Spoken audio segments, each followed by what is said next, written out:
attracting wealth, the secrets of the millionaire's mind. When I refer to wealth, I mean much more than just money. I've met, and indeed I know, some of the richest people in the world, but some of them have very little of what I'd call real wealth. Some of them are workaholics with little quality time or friends, just looking for the next million. Of course, wealth is partly about having money, but real wealth is good health. Without your health, what use is money? Real wealth to me is having good friends you can share intimate and pleasurable experiences with, laugh with, who stimulate and fascinate you. Real wealth is feeling happy most of the time. Real wealth is a sense of knowing you're contributing something to the world, that your life is worthwhile. After all, you are unique. Nobody can do things exactly the way you do them. Everyone has special skills they bring to the world, and the fulfillment of that is a wealthy feeling. First of all, I'd like to start by dispelling some myths about money, by perhaps challenging some of your views about money, because before you can truly become richer in the physical world, you're going to have to become richer in yourself. Stop for a moment and ask, what would having more money give you that you don't already have? Whenever I ask this question, most people have ideas come to mind like freedom, security, or power. The good news is, these are states, and it's easy to create them. But wealth is relative. When some people become millionaires, 100 million then seems like a lot, and 1 million doesn't. People who think like this can never have enough money. In a sense, they always feel poor inside. The Indian guru Swami Muktananda, upon arriving in America, stood at the airport and said, "They live in paradise, yet they'll never know it."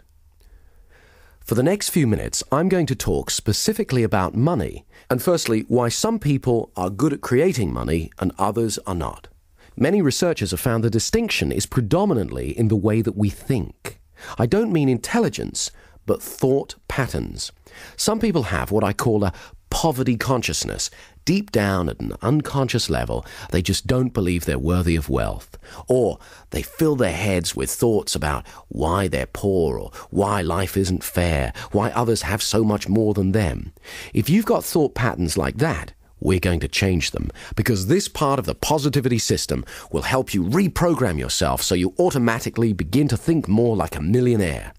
As the author James Allen says in his book, As Man Thinketh, a particular train of thought persisted in, be it good or bad, cannot fail to produce its results in the character and circumstances. A man cannot directly choose his circumstances, but he can choose his thoughts, and so, indirectly, yet surely, shape his circumstances. Research has shown that a massive proportion of those who suddenly get enormous sums of money, for example from lotteries or inheritance, are great at losing it all very quickly. 80% are actually worse off financially just 2 years later. That's because inside they still feel poor, and the mind has to prove itself right. It can't deviate from its self-image. So if deep down you think of yourself as poor, or if you constantly fear poverty, that's usually what you'll get. In the words of Jim Rohn, if someone hands you $1 million, best you become a millionaire or you won't get to keep the money. You need to have the self-image of someone who deserves great wealth. What we're going to do next will help you develop and install in your mind a prosperity consciousness, which is much more than attracting money. It's a change in your self-image to one of greater harmony, so you begin to notice the abundance that surrounds you, taking so much more pleasure in everything. If someone has money problems, that's usually only a symptom, but not the root cause of the problem. There's something in them that needs to change. This isn't just another get-rich-quick scheme. The positivity system helps you change your fundamental attitudes towards wealth. As the saying goes, give a man a fish, he eats for a day. Teach a man to fish, and he eats for life. So what is money? The earliest system of trade was bartering. Eventually, coins were used to represent the value of things. They were the first IOUs. Then came paper money. A dollar bill is an IOU from the government. They used to print only as many dollar bills as they had gold reserves to support in the bank. However, in the 1940s, the governments of the world decided to abandon the gold standard system. Since then, they've been printing money like it was going out of fashion.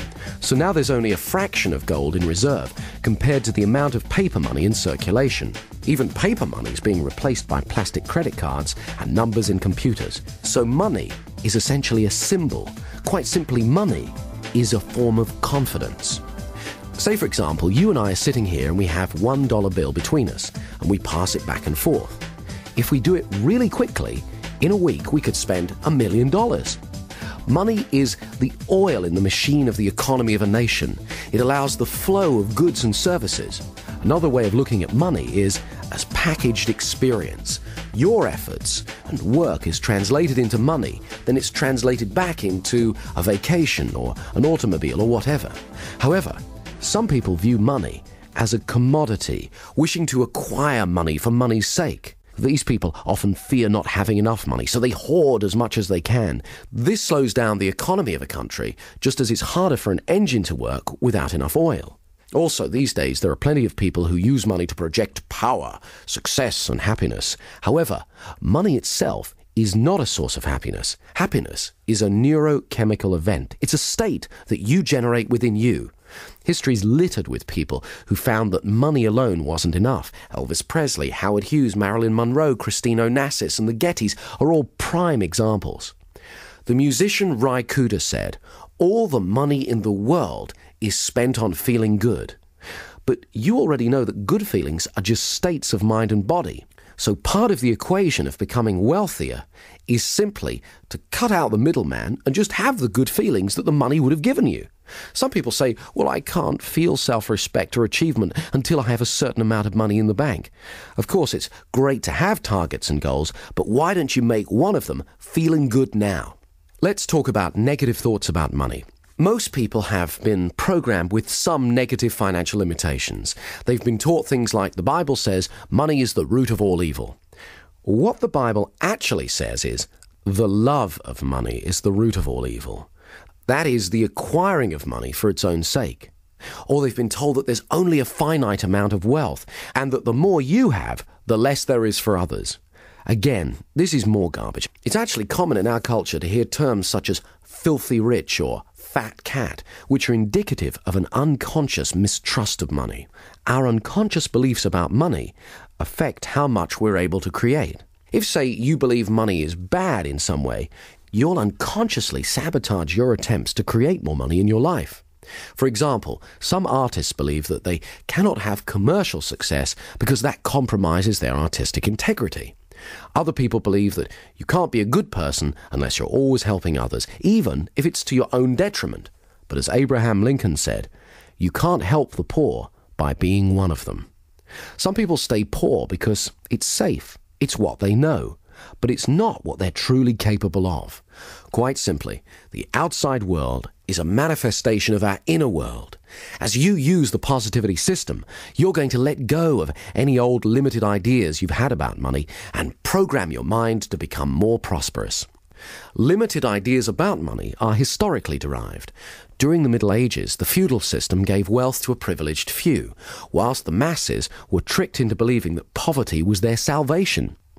This hierarchical system of power assumes that there's only a finite amount of wealth to go round, implying a scarcity of wealth, and is like some of the corporations of today where power is top-heavy and everyone competes for their position. In some cases, poverty was glamorized, and for many years it was actually considered a Christian virtue. Some people who grew up in the last century during the Depression or experienced rationing of food and essentials during the Second World War have unconscious beliefs that there just won't be enough to go round, and many of them have inadvertently passed them on to their children. One of the extremely negative attitudes about money is holding resentment towards someone else's wealth. That comes from a place of very low self-esteem, and it keeps those people stuck. It's better to wish the best for others. When it comes to money, nearly all the self-help and metaphysical books refer to something called the law of attraction. The law of attraction is a useful metaphor for synchronicity, which can be described as the appearance of meaningful coincidences or incidences of chance. For example, have you ever thought about someone, the phone rings, and it's them? Now, is that telepathy, some kind of magnetic attraction, or just coincidence? Have you ever thought about, say, getting a particular car? Then suddenly you see that type of car everywhere. Maybe you're just noticing how many of those cars were there already. Wouldn't it be good to attune your mind to notice how many opportunities there are to become wealthier? Some people believe the mind is like a magnet, that what we hold uppermost in our attention, we attract to us. In other words, we always get more of what we focus on. In music, there's something called the principle of sympathetic resonance. If you have two pianos in the same room and you hit a C note on one piano, you'll find that the C string on the other piano will start vibrating in resonance at the same rate. In the same way, you're always attracting people and circumstances that resonate with your predominant thoughts. Whether you choose to believe in the law of attraction or not, it's interesting to note that many highly successful people do.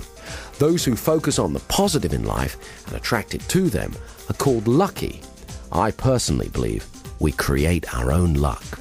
That is what's meant when it says in the Bible, "A man is what he thinks about all day long." Your thoughts are an energy that are powerful and creative. I've found that most wealthy and successful people tend to employ the same simple habits and beliefs about prosperity. However, the same rule of habits and beliefs applies to poverty as well. I believe that many people help to keep themselves poor through the beliefs and habits they have towards money. They use the evidence that their lack of money has made them poor, whereas sometimes their poor behaviors in relation to money is what keeps them from experiencing abundance. They've affirmed over and over again, often unconsciously, that they're poor, so it's become a self-fulfilling prophecy, a poverty consciousness. What the positivity system does is helps you to change that. I'd like to share with you some techniques that I've used myself that have helped me dramatically increase my personal wealth. I've taught them to others, they've also increased their wealth, and now I'd like to share them with you. One of the first things that made a major difference for me was consciously deciding to do things differently. Years ago, I definitely had a poverty consciousness, worrying constantly about being poor or how not to be poor. So guess what? My attention was, yes, on poverty. For example, when a bill would come through the mail, I'd open it, I'd worry about how I was going to pay it, I'd feel poor inside. Obviously, it's important to be financially organized and consider how best to pay bills. However, I was also affirming to my unconscious mind a poverty belief. If you're going to be wealthy, it's just as important to prepare for wealth by feeling rich inside. So what I started to do when I opened a bill was vividly imagine I had thousands in the bank. You can imagine how good that feels. I was sending a new message to my unconscious. Some people try saying affirmations like, "I am truly wealthy." But if deep down you don't believe that, it's next to useless. You have to create a feeling of wealth by vividly imagining yourself as wealthy over and over again. Next, I needed to change my self-image around money. I had a scruffy little checkbook, one that reflected my scruffy little finances at the time. So I changed banks and got a clean new one to help me start to feel different. The mind is sensitive, so it's important to signal to yourself that positive changes are happening. Then the real fun began. I needed to get a strong sense of what greater wealth would be like. So I got an old bank statement, cut it up, removing the bits that said overdrawn, and began to rearrange the figures and glued it back together, showing that I had thousands in credit. As soon as I'd finished, I burst out laughing. Actually holding it in my hands, it began to feel more real. Within a few months, the imaginary amount had become a reality. Having that tangible piece of paper, the bank statement, had really helped. So I went about making a scrapbook, collecting pictures of things I wanted, places I wanted to visit, people I wanted to meet. Remember, the mind needs a sensory-rich experience of what you want it to make real for you. It's important to have big dreams so you can grow into them. For example, a few years ago, I went into a Mercedes showroom, sat in a car to get comfortable, smelled the leather, went for a test drive, imagined vividly it was my own, took away a brochure and added it to my scrapbook. Imagined driving it every day. Pretty soon, I started to see Mercedes everywhere. My mind was now focused on getting me one. And chance favors the prepared mind. So it wasn't long before a bargain came along, and I bought my first Mercedes. As George Bernard Shaw said, "Some men see things and ask why. I dream things that never were and ask, why not?" A friend of mine got really into this type of creative visualization. He'd been practicing on visualizing parking spaces. Amazingly, it seemed to work. So he decided to go for bigger things. He'd never traveled abroad, and he really wanted to, but he didn't have the finances. So he collected together a bunch of travel brochures, cut out the pictures of all the places he wanted to go, and stuck them in his scrapbook. This is the funny part. He packed his suitcase every Sunday for a month and went to the airport. He even stood in line. He'd then come home and watch a video of a program about travelling on Concorde and look through his scrapbook at all the places he wanted to go. He really gave himself, his unconscious mind, that experience of travelling to and enjoying exotic locations. He focused on it for a month non-stop because he believed you always get more of what you focus on. Suddenly, he was called into his boss's office and asked if he would become their international correspondent. His boss explained it would mean travelling all over the world. He could hardly believe it. Most amazingly of all, when he arrived in a small village in Switzerland, he began to get a feeling of déjà vu. It was only when he got back to England and checked in his scrapbook that he found it was the exact same village that he'd been visualizing. Extraordinary as it may seem, I've witnessed many such occurrences similar to this since. I personally have become more skeptical about coincidences and am willing to consider that in some cases it's as though the mind may actually have the ability to attract events, things, or people to us. When I made a TV series about paranormal phenomena, we featured one experiment conducted by a French scientist. He created a robot that moved in a random pattern around the room. Then, he hatched a group of chicks. When a chick's born, the first thing it sees it believes to be its mother. This process is called imprinting. The chicks imprinted on the robot as their mother. Then, he put the chicks in a cage in one corner of the room and switched the robot on. Amazingly, it stopped moving randomly around the room and moved over to the area where the chicks were. There it stayed, moving back and forth. Strong evidence for the existence of what's known as psychokinesis, or in other words, mind over matter. It appeared that the chicks were somehow willing the robot that they believed to be their mother to stay with them. At Princeton University, hundreds of thousands of experiments have been conducted testing human ability to influence machines and physical matter. When I made my TV program about paranormal phenomena, I interviewed Dr. Michael Ibbison from Princeton University, who'd been conducting a number of experiments which strongly point to the existence of psychokinesis. Some people are better at it than others, but it's like anything. The more you practice it, the better at it you get. I began to wonder, could it really be possible to literally attract money? What is interesting is that many rich people believe that's how they do it. But how do you do it? It's very simple, but it does take regular practice. You're going to need to rehearse being wealthy, like a method actor would play a part, and do it over and over again. Totally get into that part. Okay, the first thing you need to do is get a scrapbook and start collecting pictures of things that you want, people you'd like to meet, places you'd like to go, things that you really want, anything that you want to bring into your life. Incidentally, it can just be a symbol you desire.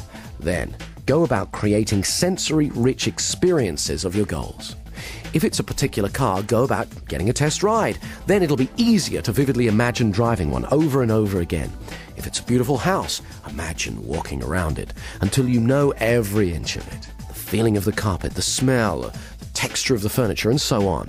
Also, be open to feedback from your unconscious mind. When I first imagined owning a Bentley, I was visualizing driving it down the road. But other cars kept bashing into me. No matter how hard I kept trying to get out of the way. I took this to be a warning that, although I could get a Bentley, the cost at the time might be some jealousy. In other words, there was a cost greater than money than I'd foreseen. The next step is, every day, look at your scrapbook. Imagine what it would be like living your desire. See what you'll see, hear what you'll hear, and feel how good it'll feel. Do it as often as you can every day. You may not get instant results. You can imagine how chaotic the world would be if every whim or fancy we ever had suddenly materialized, but you will begin to set the process in action. Okay, I'd like you to stop for a moment and imagine how your life would be different if you are much wealthier. How will you walk? How will you talk? How will you feel? How will others treat you? How will you feel about paying bills? What kind of luxuries will you have? What will you buy? How will it feel better to be earning more money? Think about this every day until you become very comfortable and used to it. Right, next, here are the 20 best ideas that I can give you on how to start increasing your wealth today. Any one of these will make a difference. As you start using more and more of them, you'll move even faster towards a wealthier life, towards the millionaire's mind. Number 1, save first, then spend what you can truly afford. Now, I know this sounds obvious, but poor people do the opposite. They spend what they earn. Often, they spend more than that and wind up affirming their poverty. You have to have a plan and stick to it. Come up with a plan to clear any outstanding debts and take steps towards reducing your debt month by month. As soon as possible, stop keeping your head above water and start laying the foundations of wealth. Some people find it helpful to write down everything they spend money on. Somehow, having it right there in front of them makes it much clearer. 2, study wealthy people. Find out what it is that they're doing and you aren't. Understand how they think and behave towards money and wealth.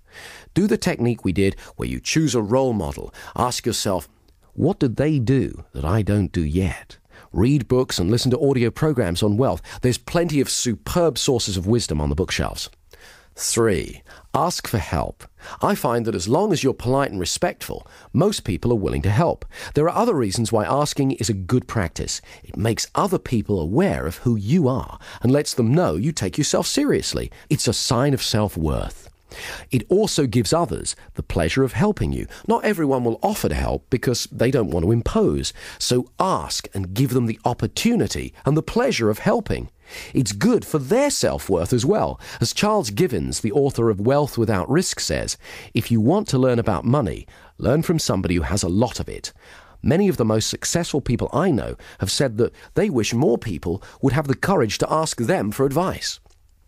4, do regular visualizations. Create a sensory-rich experience of what it is that you want so your unconscious mind can get a clear idea. Also, walk around for an hour each day, imagining you have everything you want.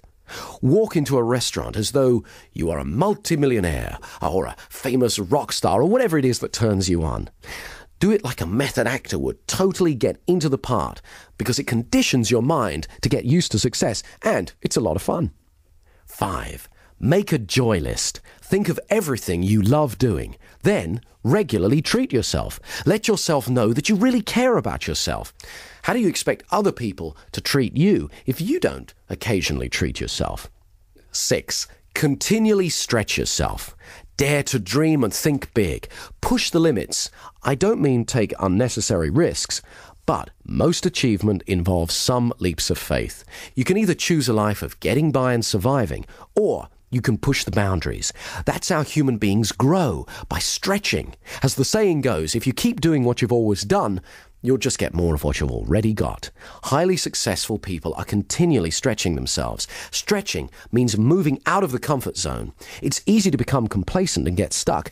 However, if you continually look for bigger challenges, then you continually grow. It's important to have big dreams so you can grow into them. As Donald Trump says, you have thousands of thoughts every day. You might as well make them big ones. 7, get comfortable with money. Carry an appropriate amount of money. Get used to having it on you. Get comfortable with it. This sends an important message to yourself. One technique I used was to practice writing out checks and paying in slips for millions of dollars until I felt comfortable doing it. Obviously, don't leave them lying around. Doing that process meant that I was able to feel comfortable paying out large sums of money and to paying in large sums of money. So I conditioned myself to become a wealthier person. Far too many people are scared by large sums of money. When you get more money, your financial pressures don't get smaller. They get bigger. But that's the fun of it, because you become a more capable person. You have to be prepared to accept the responsibility. Be ready to play the bigger game. The bigger the challenges, the bigger the rewards. Like mastering any new skill, you do it one step at a time. Rehearse success over and over again, and then have it happen in the real world. Imagine what it's going to be like to be wealthier, so when it happens, it's not overwhelming. It's a pleasure. Number 8. Always give more than you're paid for. That way, other people will have a feeling of value towards you. It was only as long ago as the 60s that Japanese products were generally considered cheap and tacky. The legendary corporate consultant Edwards Deming largely helped in changing that. He developed a strategy that was adopted by the Japanese that focused upon two simple but important ideas: quality control and constant improvement. Nowadays, Japan is a nation of industrial might.